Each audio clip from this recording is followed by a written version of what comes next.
2026 is the 250th anniversary of two amazing documents. The Declaration of Independence, as we all know, America's 250 is coming up, and there is a whole lot of capitalism and liberty built into that, of course. But in the same year, we also received Adam Smith's The Wealth of Nations. We are literally coming up on the 250th anniversary of the birth of capitalism. And that's going to be our theme next year. We want to look back on all of the incredible leaders who have conceived of and executed on this concept of capitalism, and talk about who are the ones that are going to be leading this incredible system for the next 250 years, and what all of you can do to support the system and to live out its principles to fulfill the opportunity before us.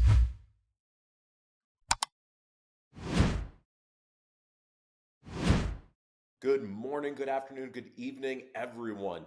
Welcome back to the Liberty Ventures podcast, where we're building the network of capitalists for capitalism, building out the ecosystem of investors, executives, and entrepreneurs who are committed to being the best representatives of, advocates for, and collaborators in this amazing system called capitalism. I'm doing this recording from Austin, Texas today because we just finished the second annual Principal Business Summit in New York, and we announced at the end of the summit that we are actually going to be moving the summit to Austin, Texas next year. And so I'm here to visit locations to make sure that we have the best possible experience for next year's conference, where we're growing both the number of attendees and the quality of the event itself.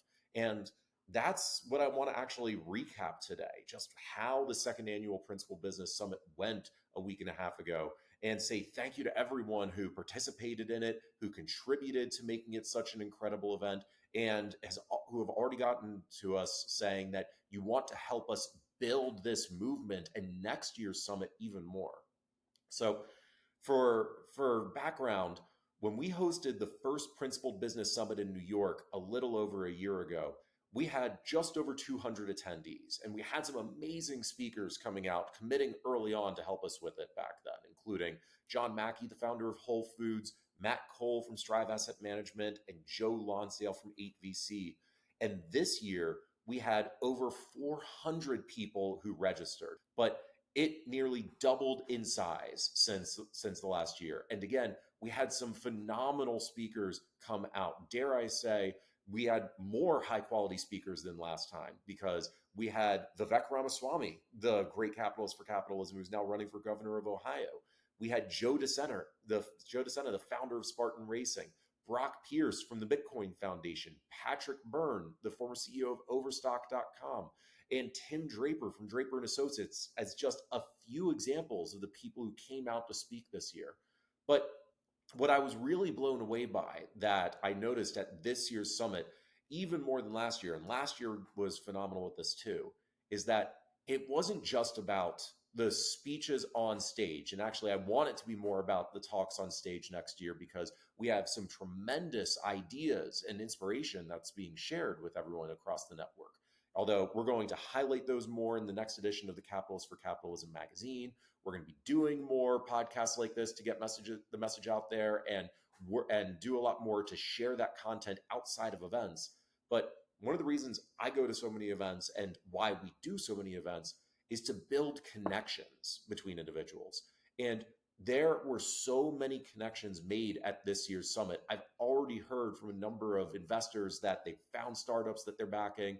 I've talked with executives who have developed new partnerships that are coming from it, and have heard from so many of the founders who showed up that this is giving them the exposure and access to investors, advisors, team members, and others that they're going to use to help build this, that I'm just absolutely thrilled by that.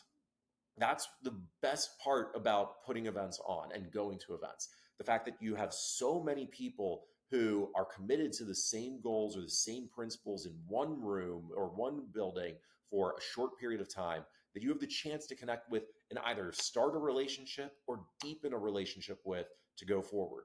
That's the core of any movement, is being able to build those relationships, spend time together, and work on projects together. And an event brings that all together. So the second Principal Business Summit, let's call it about 400 people and part of it, a great starting point for us to keep building this movement from. Next year, We're going for even more people. We're going for even better speakers, and we're going for even deeper connections and opportunities to work with one another than what we saw this year.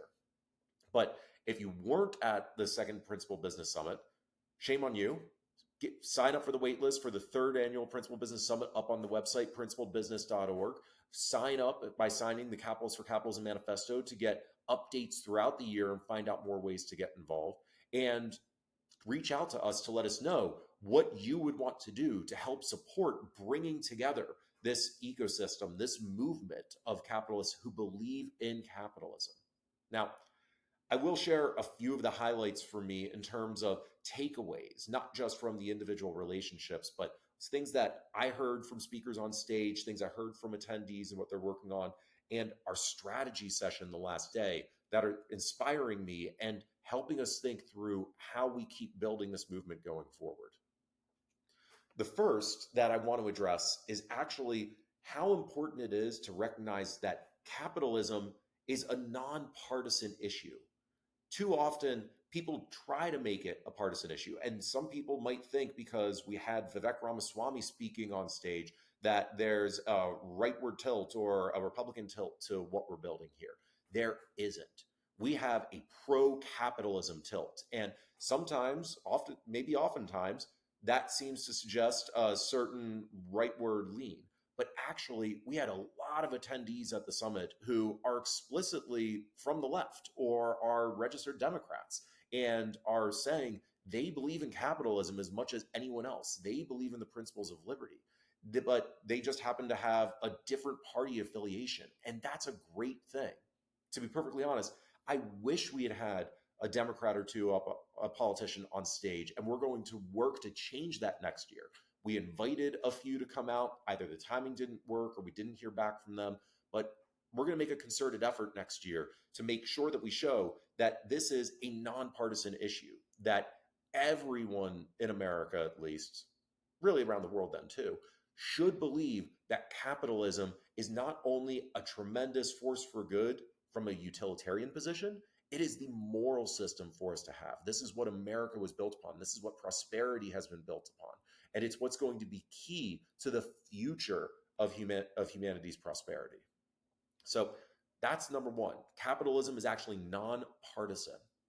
But the second thing that actually came through from so many of our speakers was that it's important for those capitalists who believe in capitalism to both be willing to speak up for it, even in the face of opposition when it can be scary to do so. This came through loud and clear from Patrick Byrne at the end of his talk, that when there is pressure on businesses to sacrifice their principles, to be quiet on issues, they need to be the ones to speak up because you have megaphones, because you have impact on people's lives. And the most principled thing that any business person can do is maintain the principles of capitalism, that system in which we operate that allows for the business to exist on its own. But the other side of that is to not just be an advocate for this, but to actually be a great representative of the principles of capitalism, using those to inform the way you do business and who you do business with. And I've emphasized for a long time as we've been building Liberty Ventures and Principal Business out, the importance of living out the principles in the operations of a business. I think that that continues to be really true. Think about ways the business respects the individual agency of everyone you interact with, finds the win-win-win opportunities for mutual collaboration, create real value. But something that we've just used on the Liberty Venture side for a while, but I think needs to be a bigger point of emphasis for everything going forward, you're going to hear a lot more from us, is that it's important for you to also work with other business leaders who share those principles. Because to not do so would be to sacrifice long-term interests and principles for short-term gains. Yes, maybe doing a deal with someone who is going to use the money they make from that deal to fight capitalism, to fight the principles of liberty, will help you out in the short term, but you're ultimately going to still be fighting against them down the line. But even more than that, it may work out for one deal or for a short period of that relationship, but how long can that really go on? Business is about relationships at the end of the day. Business is about being able to do repeat business with people. And who are the ones that you're going to be able to do repeat business with the most, who you're going to be most excited about? It should be with people who share your values, who share a commitment to the principles of capitalism, to the principles of liberty. And yes, this does start to limit the pool of people to work with. This does put extra work on you to vet what values people are driven by. And to be clear, that doesn't just mean someone who says, yeah, I kind of support capitalism, or someone who just says capitalism is great because it means I can make a lot of money. No, I mean people who understand the principles of capitalism as well, who are going to live them out in their practices and are going to promote them based on the success of their business. It takes more work to do, but it is incredibly important. And this really came through for the last takeaway I want to share in the strategy session we held on the last day of the summit, where so many of the business leaders in that room were talking about building this movement, not just because it's important for as a strategy for how they're going to build their businesses, but because it's important for the future of humanity, that they want to see more people support capitalism as a system because it's morally right and because it will lead to prosperity for everyone. It was actually a really amazing strategy session for me because last year at our first strategy session, we only had 20 people around a conference table. This year, we had about 50 people who were not just, last year, we were talking about what does principled business mean? What does this really stand for? This year, everyone was on the same page. We believe in the Capitalists for Capitalism manifesto. We believe in the principles of capitalism. So how do we get more business people to sign on to this? How do we change the narrative of capitalism? And how do we leverage this to help more people succeed in this incredible system? And we had so many great ideas come out of that we're about to start implementing that I was just absolutely blown away. So I really want to say thank you again to everyone who came out to last year's summit. Thank you to all of our incredible speakers who were on stage. Thank you to all of our sponsors who made the event possible. And thank you to everyone who didn't come out last year, but are going to start to think about coming out next year. We're going to have a great location picked out in short order. After this, I'm going to go out and actually take a look at some spaces for it to make sure that we're able to have both incredible main stage sessions and great breakouts and a lot of networking. So a lot of things all at once. But I'll also start to tease for you right now what the theme is going to be for next year's summit and really for all of the work with principled business next year. 2026 is the 250th anniversary of two amazing documents. The Declaration of Independence, as we all know, America's 250 is coming up, and there is a whole lot of capitalism and liberty built into that, of course. But in the same year, we also received Adam Smith's The Wealth of Nations. We are literally coming up on the 250th anniversary of the birth of capitalism. And that's going to be our theme next year. We want to look back on all of the incredible leaders who have conceived of and executed on this concept of capitalism and talk about who are the ones that are going to be leading this incredible system for the next 250 years and what all of you can do to support the system and to live out its principles to fulfill the opportunity before us. I am super excited for next year. I hope you are too.